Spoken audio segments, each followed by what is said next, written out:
Thank you for joining me. I have one of the decisive games from the Tata Steel chess tournament going on right now. We have this young man, I think he's 17 still, creeping up on 18, but Prague, I'll call him. Fide doesn't even bother with his first name because, yeah, his last name's hard enough for us to work with, so I'm just going to call him Prague. He's one of the top players in the world, number 52. He's from India. Like I said, he's about 17. He's been a grandmaster for creeping up on 5 years. And we have number 2 in the world, Ding Liren, playing the white pieces. I should say that Prague did beat Magnus Carlsen in the Tata Steel last year, although Prague was playing the white pieces in that game. In this game, he's going to be playing the black pieces against Ding Liren of China, the second highest rated player in the world, rated 2811, and Ding Liren is going to be playing the white pieces. He's been a grandmaster since 2009. This game played just today. We have Ding Liren starting with pawn to e4 here. We have pawn to e5 by Prague, and now knight to f3, knight to f6, and now we have the Italian game with bishop to c4, bishop to c5, which becomes the Gauchio piano. Unfortunate that we didn't get instead knight to f6, which actually is the second most common move in this position at top level play.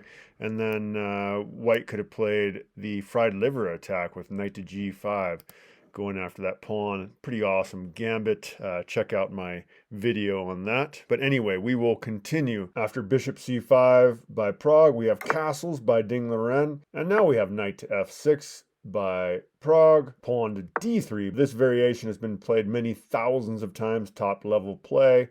This is called the Italian game, or also the Gauchio piano, by the way. We now have pawn to d6 by Prague, and now pawn to c3 by Ding Liren. Pawn now to a6, rook to e1 by Liren. Bishop back now to a6 by Prague.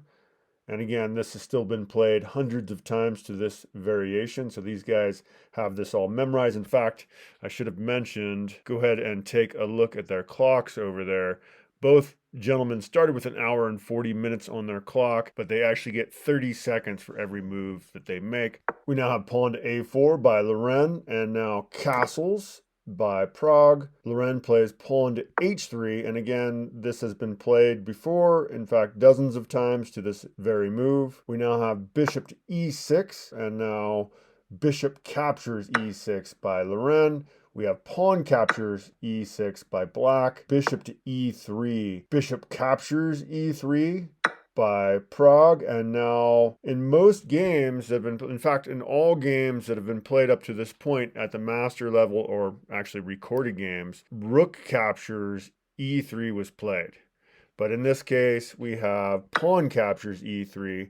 So it is, as of this point on move 12, that we have a brand new game. And interestingly, this is the best move as judged by Stockfish. Liren's move here was the strongest way to play this, though this is the first time it's been played in recorded play. Moving on, we have pawn to a5 by Prague, and now knight b to d2 by Liren. Queen now to d7 by Prague, and now queen to b3 by Ding Liren. Again, the strongest move in the position. Now we have pawn to b6 by Prague, and rook a to d1 by white. King to h8 by black, and now queen to b5. Knight back to c8 by Prague, and Liren goes ahead and trades queens with queen captures d7. We, of course, have knight captures d7 by black, and now we have pawn to d4 by Liren. Knight now to f7 by Prague, and king to f2 by Liren. Prague moves his knight to g5 here, and Liren finds the best possible move here, just moving his king to e2. Prague grabs the knight on f3, and Liren captures back with his knight, so knight captures on f3. We have knight to f6 now by black, and now knight back to d2. King now to g8 here, and this is the best move as judged by Stockfish. And now we have rook f1 by Liren. Rook now to e8. I should say rook f e8 by Pragg. And now rook lifts to f3 by Liren. Rook a d8 here by Black. And now pawn to g4 here. Pragg plays pawn to d5. And now Liren moves his rook back to f1. E captures on d4.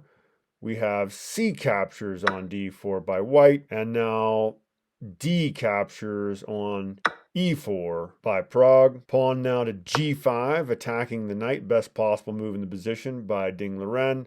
The knight repositions to a great square. Knight to d5 here. And now knight captures pawn on e4 by Liren. And we have pawn to e5. Best possible move in the position by Pragg. Liren now lifts his rook to f5 here. An excellent square. And now we have knight to b4. Again, an excellent move. Fantastic outpost for the knight. We have pawn captures on e5 by Liren. And now rook captures rook on d1 by Black. Of course, king captures on d1. And now we have knight to d3 by Pragg. King now to c2 by Liren. This is the best move he can make in the position. And now Pragg gets his pawn back with knight captures pawn on e5. We have knight to d2 by Ding Liren. And now rook to e6. Liren plays rook to f4 here, which is actually a mistake. He should have instead played king to c3. It's difficult to know when to activate your kings, but the kings are the second strongest pieces on the board here. It would have been better for White to activate his king rather than playing rook to f4. So we're going to look at the variation where king moves to c3 now. So Liren should have played king to c3 here. And then we would have best move for Black, knight back to d7. King now to d4 here by Liren. Knight grabs the c5 square now for Black. Pawn to b3 by White. And now rook to d6 with check. Rook blocks on d5. And now rook back to g6 would be best for Black. Pawn now to h4. And now king comes out for Black to f7. And this would have been a better position. You know, White is in command here. Black's pieces aren't very active. They're not able to do a whole lot. And White's king is in better position than Black's king as well.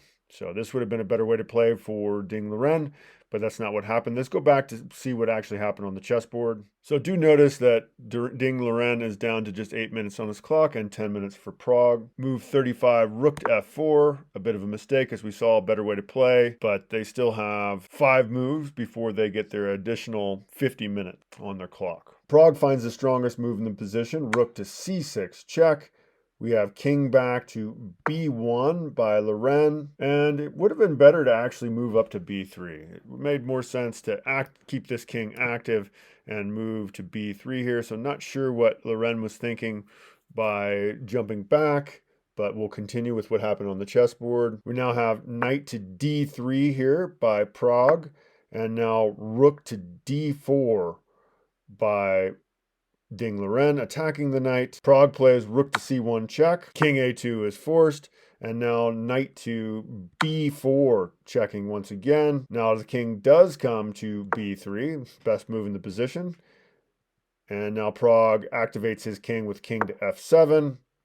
We have knight to c4 by Liren, running really low on time. He should have instead played knight to f3 here, but we will continue with what actually happened on the chessboard. We have king now to g6 by Pragg, best possible move in the position, and of course pawn to h4 by Liren. King now to h5, again the best possible move to play in the position, and now knight to e5 by Liren.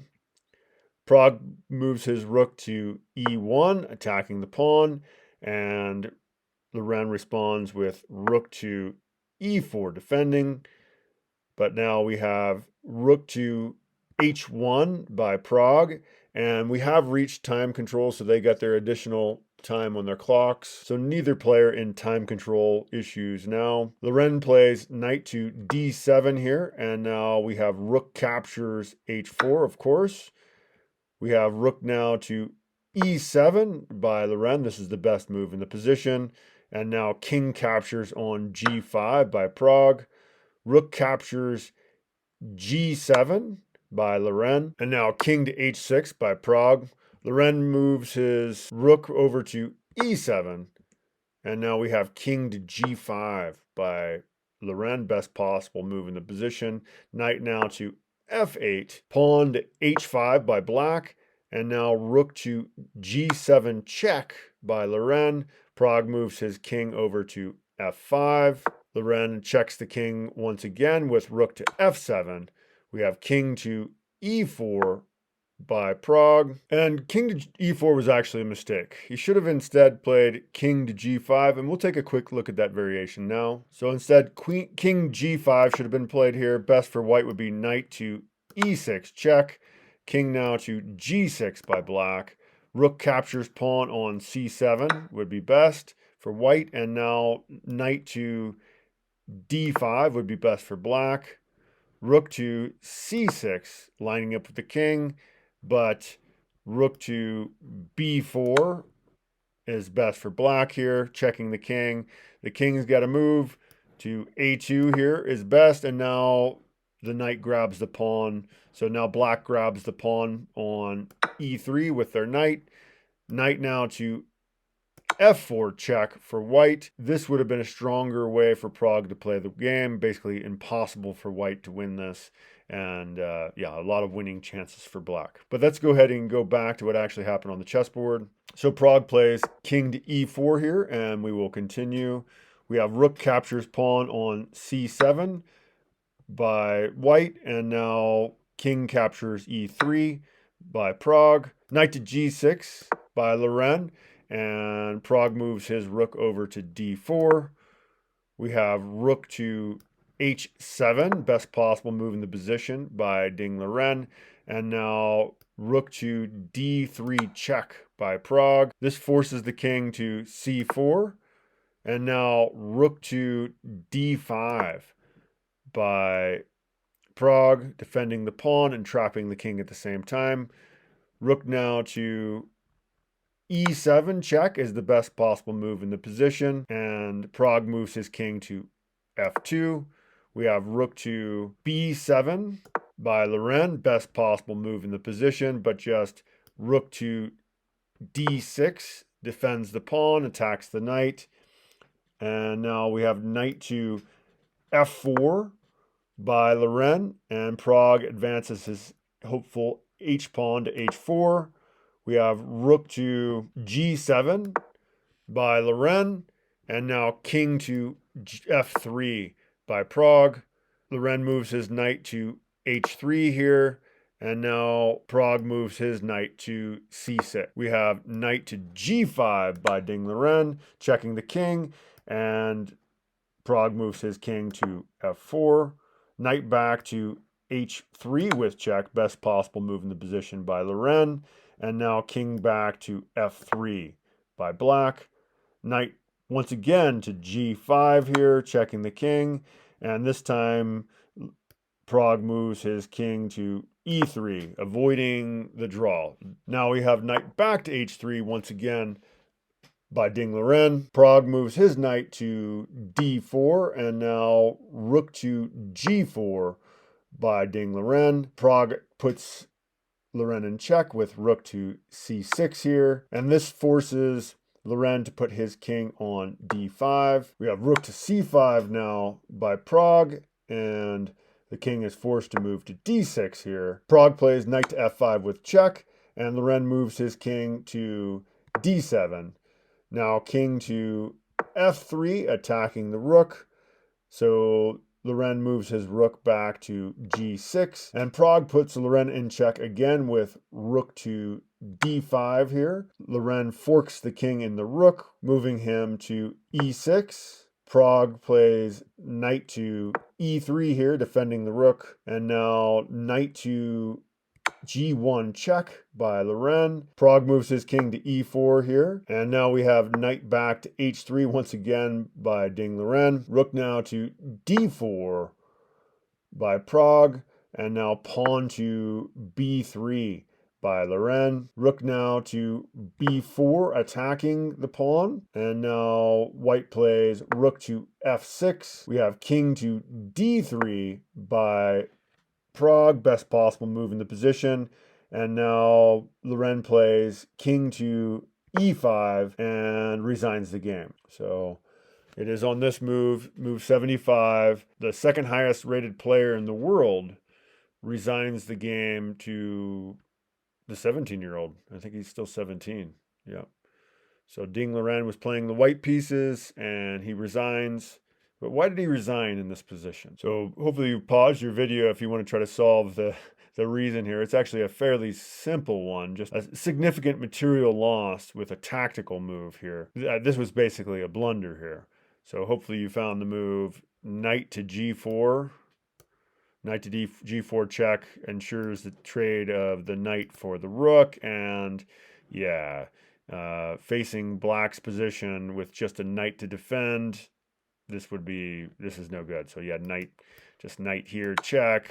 It doesn't really matter where the king goes. You capture, and yeah, this is indefensible. There's no way to really proceed here. The B pawn's going to fall here. Everything's coming apart. So it does make sense that the number 2 rated player in the world did resign the game to this rising Indian star here. Pragg is a fantastic chess player, and yeah, he's been a grandmaster since he was 12 years old. So anyway, thank you for joining me for that one. I hope you enjoyed it. Please join me, subscribe if you are interested in chess. I'm going to be covering all the decisive games from the Tata Steel this year, and please let me know if there's any other tournaments or any top masters that you think are not getting enough coverage. I'd like to check out their games if there's enough of you interested in that. Anyway, thank you. Take care, everybody. Bye-bye.